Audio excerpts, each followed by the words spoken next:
The night was heavy with the smell of smoke and rain, a kind of night that seemed to belong to legends rather than calendars. Down by the old railway underpass, a single street lamp sputtered and glowed, throwing long shadows on the cracked pavement. That's where Anna Lee walked, clutching her worn coat tighter around her shoulders, hearing only the rhythm of her boots and the whisper of wind through the broken glass. She wasn't looking for trouble. She had known too much of it in her life already. But fate has a way of crossing paths with the unprepared, and on that night, fate took the form of an injured soldier sprawled against the concrete wall, his uniform torn, his face pale with blood loss. Before she even thought twice, Anna rushed to him, her voice fierce and motherly, though she had no children of her own. "Hold on, son," she whispered, as though he were hers to protect. She pressed her hands against his wounds, trying to slow the bleeding. That was when the footsteps came, dark figures with knives glinting in the half-light, men who saw the soldier not as a human, but as prey left behind. They laughed, low and cruel, and told her to step aside. But Anna did not step aside. The first strike came quick, a blade across her ribs. Pain ripped through her, and the soldier cried out weakly, trying to rise. Anna shoved him back down, shielding him with her own body. The second stab tore into her shoulder, the third into her back. Each time the knife entered, her vision swam, yet she did not falter. She thought of her father who had fought in wars. Long before, of the stories she had read of women who stood tall in the face of evil, and she made herself into stone. "You'll take him over my body," she hissed, her breath coming ragged, her eyes blazing with fire the men could not extinguish. The fourth, the fifth, the sixth stabs landed. She felt each one like lightning splitting her bones apart. By the seventh, her body trembled on the edge of collapse, her knees threatening to give. And yet, she stayed. In those moments of savage violence, Anna became more than flesh. She became a shield, a wall that no knife could shatter. Finally, spooked by her unyielding will, the attackers fled into the dark, their laughter replaced by silence, leaving her bleeding but unbroken on the ground. The soldier, still alive, crawled toward her, his hands shaking as he tried to stop the flow of blood from her wounds. "Why?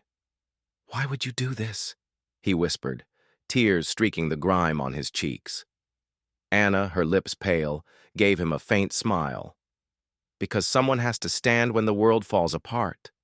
She fainted soon after, her body unable to bear the pain, but not before she felt his trembling hand clasp hers, as though he were clinging to life itself. Hours blurred into a haze of flashing lights, sirens, and shouting voices as medics swarmed. The underpass. They lifted her onto a stretcher, her blood staining the white sheets like crimson blossoms. The soldier was taken beside her, still breathing, still alive because she had given every ounce of herself to shield him. Neither of them spoke as they were carried into the night, but in that silence was a bond stronger than words. An oath, written in blood and courage, the kind of bond that echoes across generations.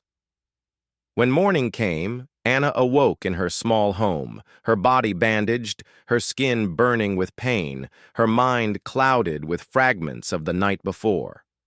She thought perhaps it had been a dream, some fever-born nightmare, until she tried to sit up and the searing ache in her body told her otherwise. She barely had time to gather her thoughts when there was a knock at the door. Firm, precise, and commanding. Through the glass, she saw them. A line of Marines in full dress, their faces solemn, their eyes carrying the weight of honor.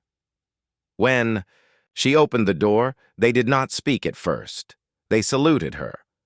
The highest ranking among them stepped forward, his voice low, resonant, and respectful. "Ma'am, you stood where few have the courage to stand. You bled so one of ours could live. From this day forward, you are family to us." And with that, they handed her a folded flag, its stars sharp and proud, a symbol not of death, but of the living bond between her sacrifice and their brotherhood. The townsfolk would speak of it for years, that woman who faced 7 blades and did not falter, that woman who was not a soldier, yet fought with a soldier's heart. Children would whisper her name as though it were a prayer, and old men would tip their hats when she passed. She carried the scars forever, reminders carved into her flesh, but she never saw them as wounds. She saw them as proof that in a dark hour, ordinary hands could hold back the tide of evil. And though she never sought recognition, never sought fame, the Marines visited her every year, placing fresh flowers at her door, reminding her that her courage was not forgotten. Some say when the wind howls through the old railway underpass, you can still hear the echo of her words. "You'll take him over my body." It lingers in the air, like the heartbeat of a legend. This story was brought to you by American Folktales. Don't forget to like, share, and subscribe for more tales.